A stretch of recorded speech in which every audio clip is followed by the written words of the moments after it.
Ce jeudi abonde en publications qui pourraient secouer les marchés. Voyons cela ensemble. La première publication de haute importance est programmée à 6h45 du matin. Il s'agit du PIB suisse couvrant le 4e trimestre. L'économie a stagné au 3e trimestre en raison de la faiblesse de la consommation et d'une croissance lente de la production. La Suisse fera connaître ses ventes au détail pour janvier à 8h15. Les données de décembre sont apparues quelque peu décevantes, les ventes ayant reculé après avoir passé un mois dans le territoire positif. La Grande-Bretagne fera connaître son PMI de la construction pour février à 9h30. L'indice a ralenti en début d'année par rapport à son plus haut sur 10 mois enregistré en décembre. Toutefois, les perspectives se sont nettement améliorées. Plusieurs publications économiques en provenance de la zone euro seront disponibles à 10h, y compris l'estimation préliminaire de l'IPC de février.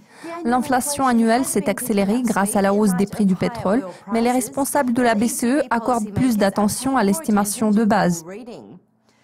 Le taux de chômage pour janvier sera publié à la même heure. Il n'a cessé de s'améliorer au cours des 5 derniers mois, après 5 années de chômage à 2 chiffres.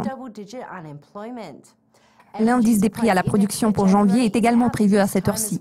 L'indice a continué de croître en décembre grâce à une augmentation simultanée des prix de l'énergie, des biens de consommation et des biens d'équipement. Un autre événement de haute importance est programmé à 13h30 GMT. C'est le moment où nous découvrirons une mise à jour hebdomadaire sur les demandes d'assurance chômage aux États-Unis. Les demandes initiales ont augmenté de 6 000 pendant la semaine se terminant le 18 février, alors que les demandes renouvelées ont reculé de 17 000 pendant la semaine se terminant le 11 février. Les traders du CAD porteront un regard attentif à la publication du PIB canadien programmée à la même heure. Cette publication comprend les données de décembre et celles du 4e trimestre. Selon les données de novembre, l'économie canadienne s'est accélérée par rapport au déclin de 0,2% enregistré il y a un mois. L'Australie doit publier son indice de l'activité dans le secteur des services pour février à 22h30. L'indice a chuté de 3,2 points en janvier, tout en restant dans le territoire positif.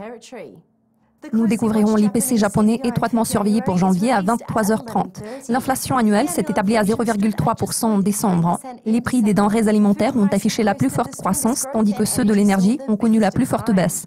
La Chine publiera son PMI des services Caixin pour février à 1h45 du matin.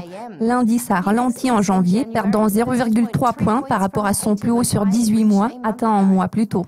La confiance des consommateurs japonais pour février conclut ce calendrier à 5h du matin. L'indice a continué de croître en janvier, atteignant son plus haut niveau en 40 mois. Vous avez regardé le calendrier économique pour le jeudi 2 mars. Je suis Céleste Skinner. Le prochain aperçu portera sur les communiqués de presse clés de vendredi. À très vite.